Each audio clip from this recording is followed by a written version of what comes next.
Sixth आपका unused allowance becomes active. जो असिक्रिय वायु ये कोष्ठिकाएँ होती हैं वे सक्रिय हो जाती हैं। Regular exercise activates the unused allowance because much amount of O2 is required in viral and prolonged exercise, the passive alveolus are becomes active।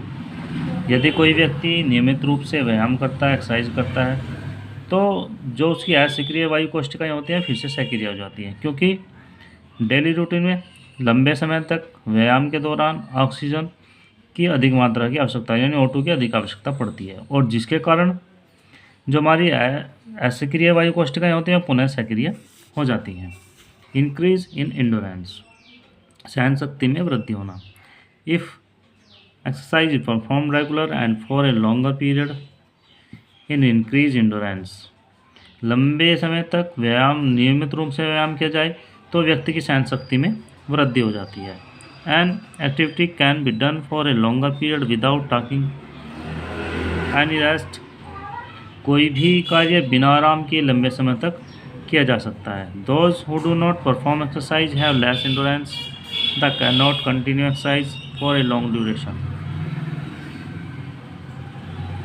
जो व्यक्ति व्यायाम नहीं करते उनमें सहन शक्ति की कमी हो जाती है, वो किसी भी कार्य को लंबे समय तक लगातार नहीं कर सकते। Enhance it can be allotted that exercise increase the endurance of an individuals, अतः यह कहा जा सकता है कि नियमित व्यायाम करने के कारण व्यक्ति की जो सहन शक्ति होती है उसमें वृद्धि हो जाती है। नेक्स्ट आपका increase in residual air volume, जो अवशिष्ट वायु होती है उसके आयतन में वृद्धि हो जाती है। Residual air is the amount of air which is left in the lungs after acceleration, यह वायु की वह मात्रा होती है जो श्वास बाहर निकालने के बाद फेफड़ों में जमा हो जाती है। If an individual performs regular exercise, is her residual air capacity increase in comparison to an individual who does not perform regular exercise?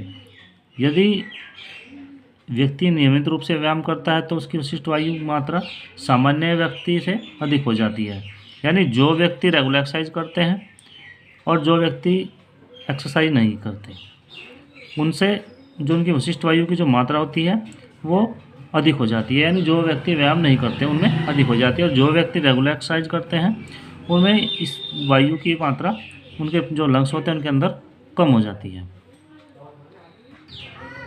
Next आपका increase in size of lungs and chest, जो आपके lungs हैं आपकी chest है उसके आकार में वृद्धि होना। When a person perform exercise regularly he she requires more amount of O2, जब व्यक्ति नियमित रूप से या निरंतर रूप से व्यायाम करता है तो उसको O2 यानी ऑक्सीजन की अधिक मात्रा की आवश्यकता होती है। He inhales more amount of air during exercise, consequently is lungs and chest are exercise after some period the size of the lungs and chest in increase, उसको अधिक सांस लेना पड़ता है और अधिक ही निकालना पड़ता है, इसके कारण उसके जो लंग्स हैं और चेस्ट है उनका भी व्यायाम रेगुलर रूप से होता है, और कुछ समय के बाद आपकी चेस्ट और आपके लंग्स के आकार में वृद्धि होती है, यानी उनमें इंक्रीज हो जाता है। 10th आपका प्रिवेंशन फ्रॉम डिजीज़, बीमारियों से बचाव। The speed of inhalation and acceleration becomes less in individuals who does not do any exercise, जो व्यक्ति व्यायाम नहीं करता उसके जो लंग्स होते हैं उनमें फेफड़ों में श्वास ले जाने व बाहर निकालने की जो गति होती है, जो स्पीड होती है वो कम हो जाती है, और the waste product start sticking to his her lungs and with the passage of the time, उसके फेफड़ों में व्यर्थ के जो पदार्थ होते हैं वो अंदर जमा होने लगते हैं, और his her lungs gate damage, जो उसके फेफड़े होते हैं वे खराब होने लगते हैं, डैमेज हो जाते हैं। On the other hand if we perform regular exercise, और अगर दूसरी तरफ वो रेगुलर रूप से एक्सरसाइज करते हैं तो we will have to inhale and exhale more air speedly, और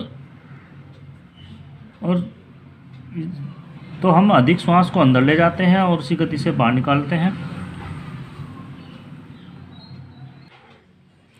bye doing so the waste product will never stick to our lungs. जो वेस्ट प्रोडक्ट होते हैं वो हमारे जो लंग्स होते हैं, जो हमारे फेफड़े होते हैं, उसमें अंदर नहीं जमते हैं। These products will come out automatically and the lungs will not be damaged. In this way, it can be said that by doing exercise, we can prevent various disease. ऐसा करने से जो हमारे व्यर्थ के पदार्थ हैं वो अंदर नहीं जमते और बाहर निकल जाते हैं, जिसके कारण जो हमारे लंग्स हैं खराब नहीं होते। और इस प्रकार हम कह सकते हैं कि व्यायाम करके फेफड़ों की बीमारी से बचा जा सकता है।